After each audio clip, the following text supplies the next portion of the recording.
पलम कलकत्ता निकल गए।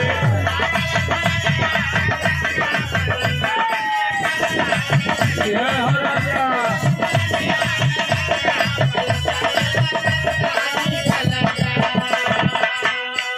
बगले में हर जवन को वहाँ को बोलिए बदल जाले हमन गावे जाइला कहना काए खलीफा अभय आवत है का भाई जब जवन पुरवानी में हेरारू गई हम कि हुआ को पाल लगे सुगना पलंग मोर पूरी के तरफ है।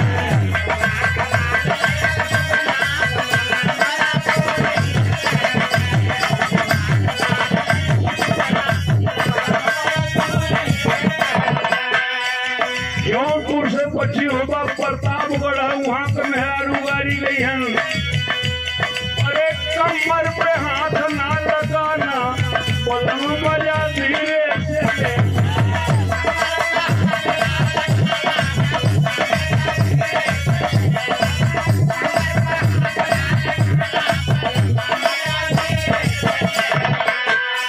जरा प्रतापगढ़ के बाद इलाहाबाद है वहाँ के मेहरारू गई है। नंद जी का भैया दूसरे के हो न पावे।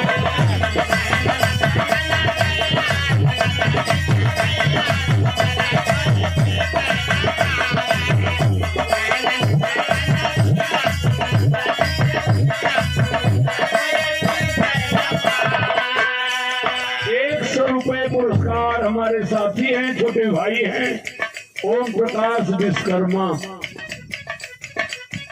टोपी तो झुकनी का धक्का लगल कलकत्ता चल गए रोज धक्का लगल आरटी वापिस जाए पड़ा कितना जाना पूरी बेचारों कब से निकल जाला झुकनी का धक्का। और ₹100 भयंकर बाबू धन्यवाद है।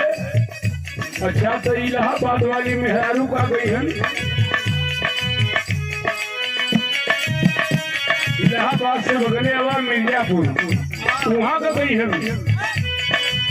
हार गोरी गंगा ही झुलनिया ले गई मछलिया।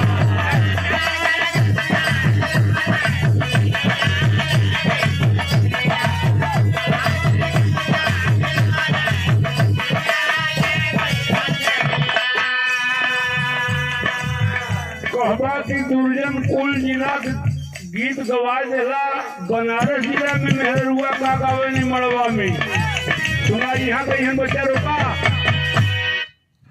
देखा बुढ़वा लोग पहले हुआ बेटवा के बियाहे की बेटवा के जनौले को बुढ़िया माई लोग के मुँहे में को दांत ना हो और डहर डोलात ना हो वो मड़वा में बैठ जाए गावे लगी है। खतया आई गई शहर बनारस से खतया।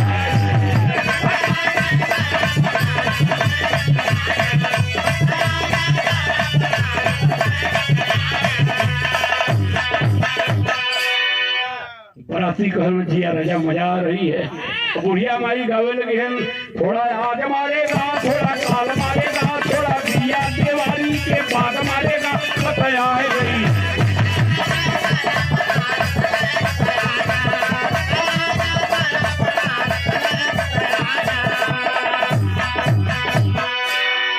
अब जवान की गावे लगी है चिट्ठी पावे लगी ना पावे अवल लगी ना चिट्ठी बाजे लगी ना बाजे अवल लगी ना बहन बेटे लगी ना हम बेटे अवल लगी ना जंगा जोरे लगी ना जोरे अवल लगी ना हम टोए लगी ना टोए अवल लगी ना खते आए।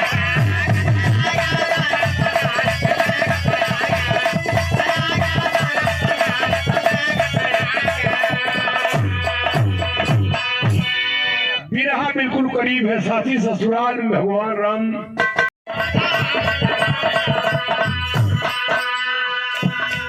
बतौने की बिरहा करीब हो। अब वही तो मिठाई का नाम सुना सात तरकारी का नाम सुना तब पैसा परोरा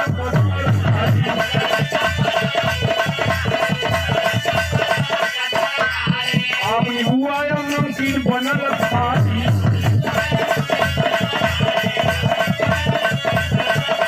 आलू कटहर के अचार सब्जी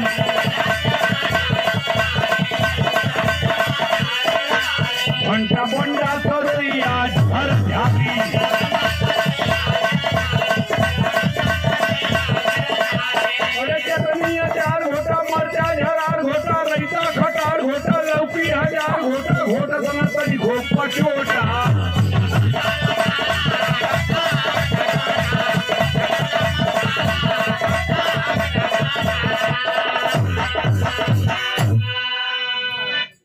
जनकपुर